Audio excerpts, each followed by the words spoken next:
ingat juga pesan dari Rasulullah SAW, yakni aku wariskan dua hal yang mana dengan dua hal ini tidak akan bisa kalian tersesat selama-lamanya, yakni Al-Quran dan hadis.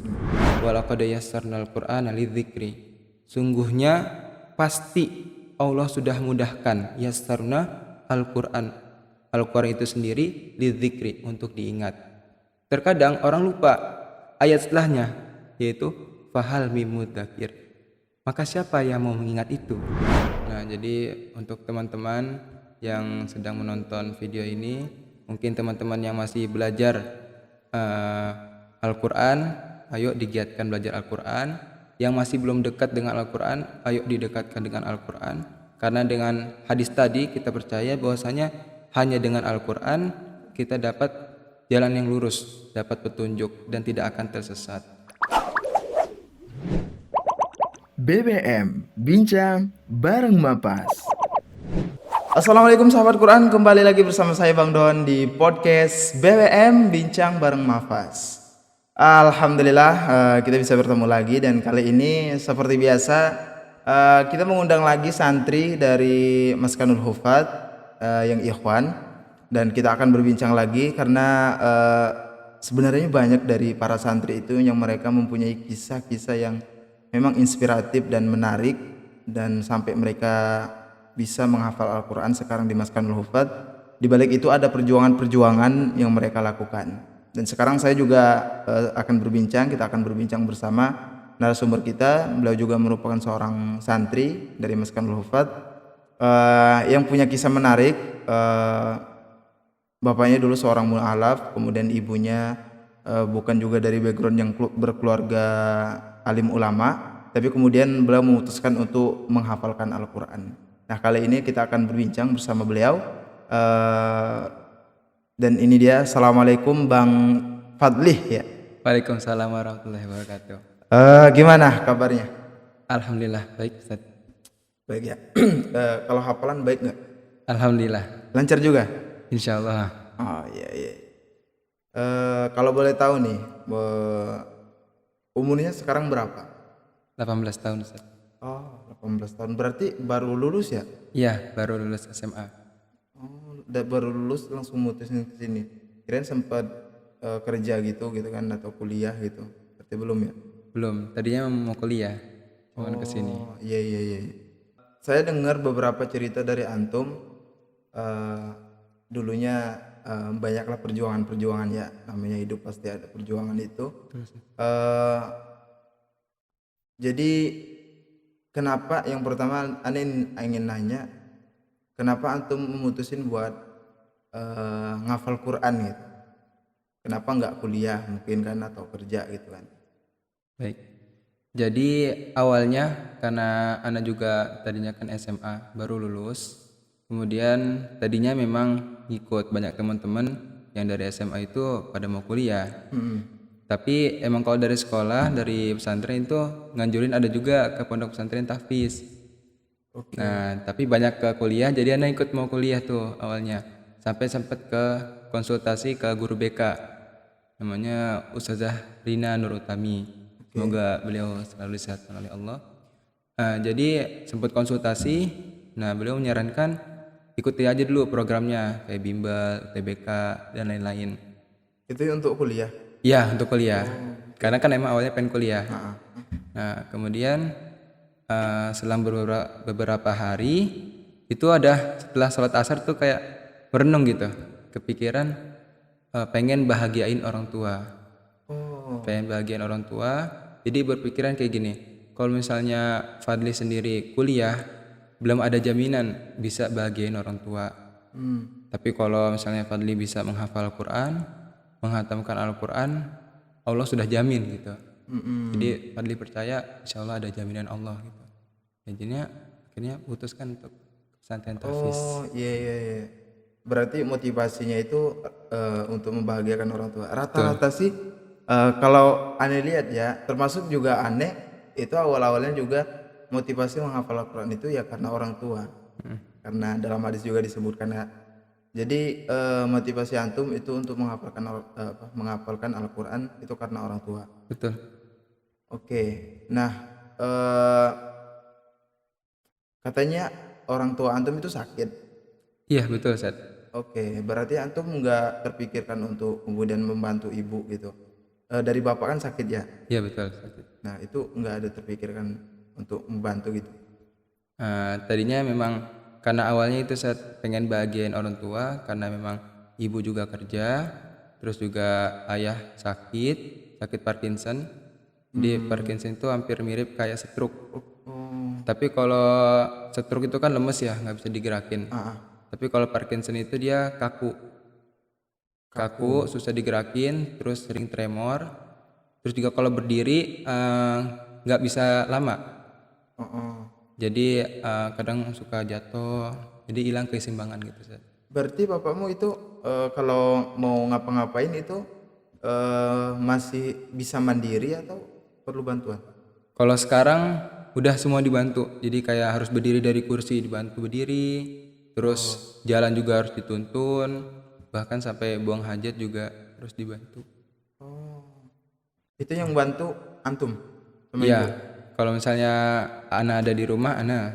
Oh, antum sebelumnya itu sekolahnya gimana? Kalau sekolah sebelumnya Ana SMA, tapi itu sekolahnya, jadi Ana juga mondok di sana. Oh iya. Satu wilayah cuman beda program. Bapak itu sakit mulai dari MI atau SD. MI SD ya. Iya, Udah. itu mulai gejala-gejalanya mulai timbul kayak mulai susah digerakin. Jadi awalnya itu masih bisa ngendarain motor, cuman emang harus dibantu tangannya. Gitu. Wah. Nggak bisa sendiri. Itu juga jalannya udah mulai kurang bisa gitu. Iya. Susah juga sih. Berarti itu masih awal-awal masih gejala ya. Iya, betul. Klimaksnya itu Awalnya kerja apa? kerjanya awalnya swasta. Masih normal sebenarnya awalnya. Terus sempat berhenti dari pekerjaan itu jualan telur. Jualan telur. Iya, dagang bisnis telur. Terus berhenti juga. Udah tuh berhenti itu karena sakit. Jadi udah sakit. Setelah sakit itu udah nggak kerja lagi.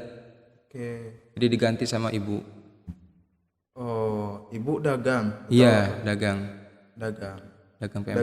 Dagang pempek. Iya, asli orang Palembang. Oh, berarti pempeknya asli ya, nggak gawe gitu ya. Asli dong. Karena kan yang buat orang Palembangnya asli. Iya. Berarti ibu orang Palembang, bapak orang Tangerang. orang Tangerang. Tinggal di Tangerang. Oh. Nah, itu bapak mualaf katanya. Berarti bapak orang mana? Aslinya bapak orang Cina. Cina asli. Karena kakek, asli? iya kakek nenek juga orang Cina. Jadi bapak juga keturunan orang Cina. Berapa? 12 saudara kalau nggak salah. Nama itunya tau nggak? Nama Mandarinnya? Tahu? Siapa? Di Teng Sui. Wah, di Teng Sui. Kalau nama nggak itu Indonesianya? Hariman Salim. Ketika mualafnya udah Hariman Salim. Masuk organisasi PT, Persatuan Islam Tionghoa Indonesia. Oh, ada itu ya? Ada organisasinya. Iya. Masuk itu udah masuk Islam mualaf. Tapi kalau kakek nenek dari ayah Enggak. Sempat juga ada beberapa dari saudara ayah itu ikut masuk Islam, beberapanya enggak. Masih ikut ke kakek nenek. Iya. Berarti banyak lah ya. Kalau keluarga dari ayah berarti banyak yang pasti bukan Islam kan? Betul. Nah, itu ada deket nggak gitu? Kalau itu masih ada silaturahim. Oh, berarti banyak juga ya lama-lama yang itu. Ada. Mualaf ya. Iya. Oke, berarti orang Cina ya. Kemudian antum berarti dari MTS, dari SMA itu memang mondok. Mondok, iya. Nah, sempat kerja gitu, bantuin orang tua. Sempat juga. Cuman karena pas libur-libur aja, pas libur mondok bantu orang tua. Antum berapa keluarga? Itu saudara. Saudara 2. Satu punya adik atau punya kakak? Anak pertama, adik, anak kedua perempuan. Umur? Kelas 1 SMA.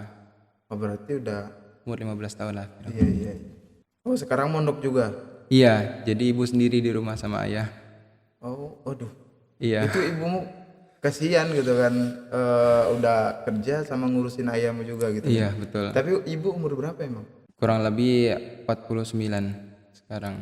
Oh, itu mah nggak terlalu muda juga. Iya, sudah Udah mulai nggak tua. muda lagi. Kalau ayah Kalau ayah udah 50. 50-an. Iya. Nah, melihat kondisi itu berarti antum semangat apa buat ngafalin Quran gitu. Semangat. Iya.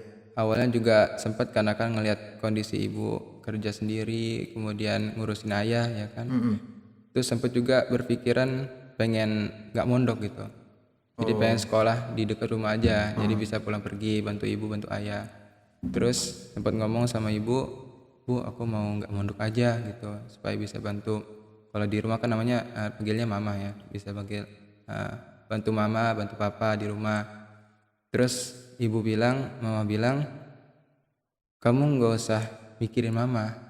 Oh, Sekarang tugas kamu adalah belajar. oke. Jadi tugas kamu belajar, tugas mama bantuin papa nyari uang buat kamu sekolah. Jadi tugas kamu udah giat belajar aja sama jadi orang sukses. Biar nanti bisa ngangkat nama orang tua sama bantu ibu lagi. Iya, iya. Jadi mulai dari situ tuh mulai wah harus semangat Iya belajar sih. itu. Kalau orang tua udah ngomong gitu, emang semangat itu bakal bangkit gitu. Iya, Eh, Kebalikan sih kalau dari sebelumnya ada teman antum juga kan.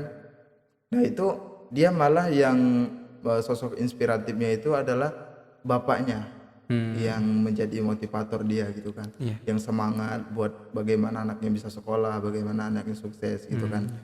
Si siapa lalu? lalu. Iya, yang orang Lombok.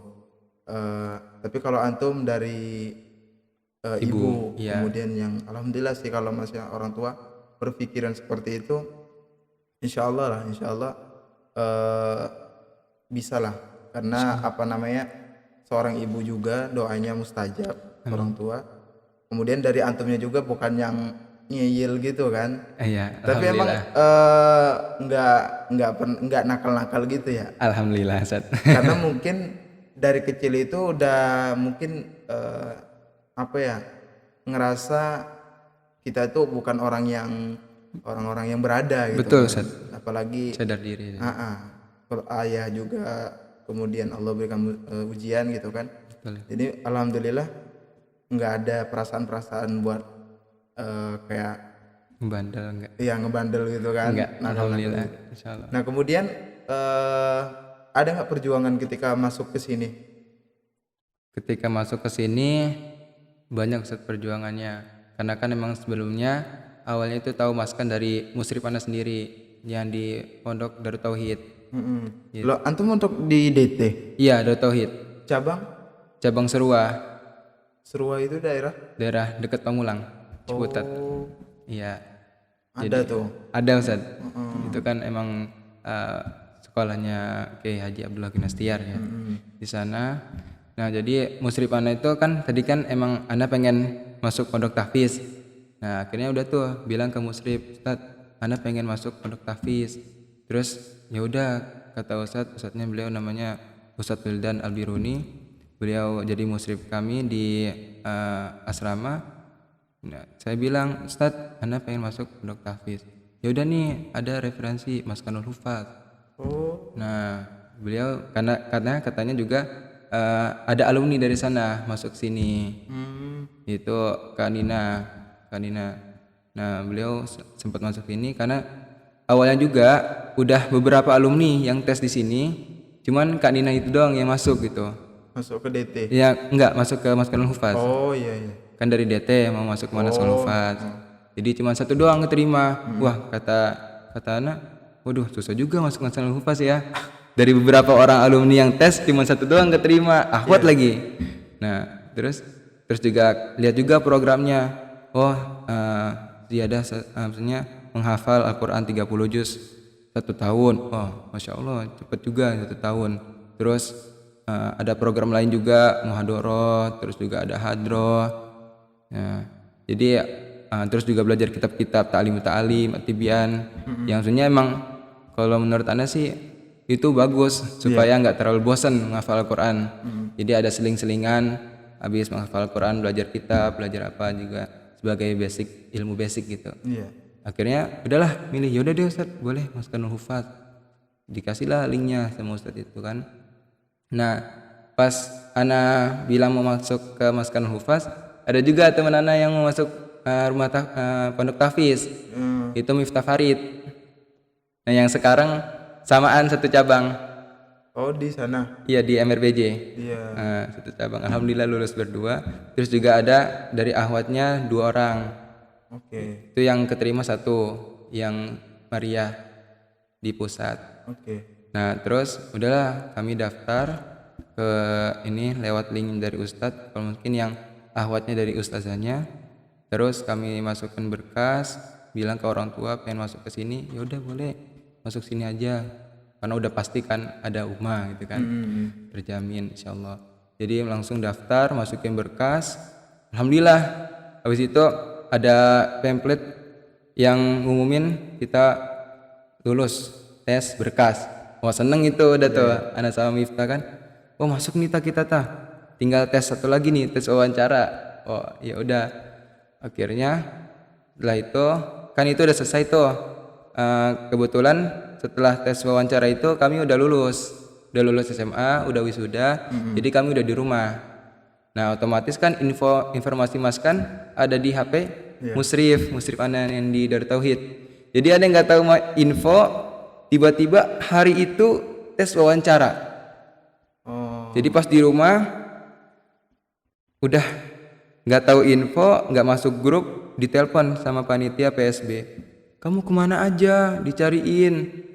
Udah di grup nggak online, udah harus kirim berkas-berkas lainnya di grup, nggak dimasukin.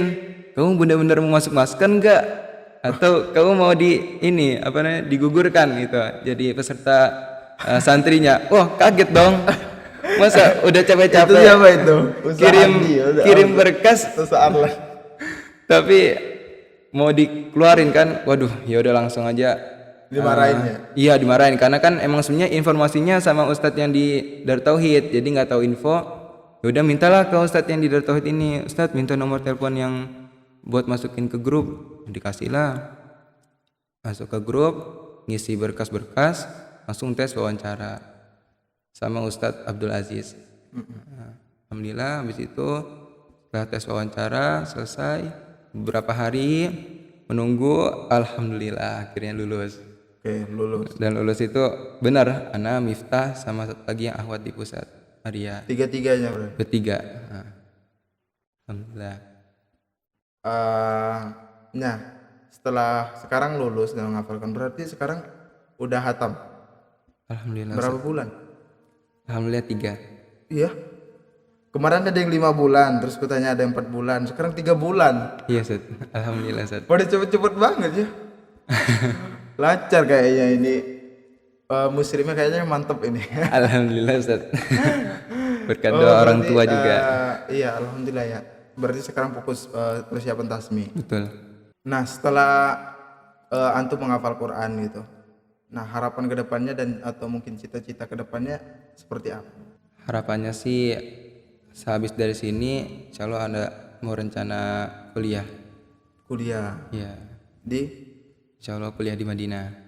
Oke. Berarti intinya pengen memperdalam Al-Quran lah ya? Betul, Ustaz. Pengen jadi ulama gitu. Amin. Amin, amin. Oke, berarti dengan begitu terkabullah cita-cita antum yang kemudian pengen membahagiakan orang tua tadi. Alhamdulillah. Karena alhamdulillah sih kalau antum dianugerahi pikiran seperti itu, berpikir membahagiakan orang tua itu kalau dengan duniawi hanya sebatas dunia gitu kan. Betul, Ustaz. Tapi kalau kita dengan Quran itu dunia dapat, Dunia akhirat. Akhirat juga dapat. Masya Allah. Alhamdulillah. Mungkin ada yang ingin disampaikan untuk teman-teman mungkin karena biasanya yang nonton ini mereka yang belum mondok gitu. Biasanya yang nonton ini yang mereka pengen mondok, pengen ngafal Quran, punya cita-cita itu tapi mungkin belum Allah takdirkan gitu. Ada pengen disampaikan. mungkin nggak terlalu banyak.